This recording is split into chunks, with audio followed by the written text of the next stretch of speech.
Sunt eu, Adoica20 și bine v-am găsit la cel de-al treilea episod al meu. Astăzi m-am gândit să facem din nou un box opening, pentru că m-am chinuit de 2 ore aproape să fac și eu aceste 3 boxuri. Deci, să începem. Avem prima oară un brawl box. Să vedem ce-i de capul lui.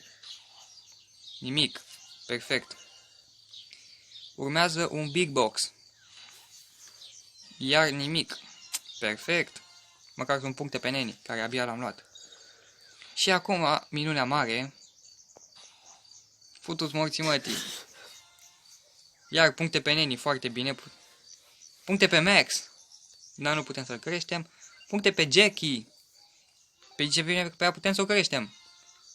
Barley, 43 și Jesse.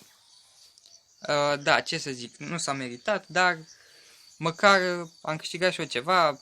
Cu Leon am scăzut din trofee, sunt la maxul de trofee pe moment, am 91 de gemuri și aștept să vină o ofertă cu boxuri pe shop. Știți cum a fost aceea de acum puțin timp în care a trebuit să cumpărăm niște mega boxuri sau big boxuri cu star points.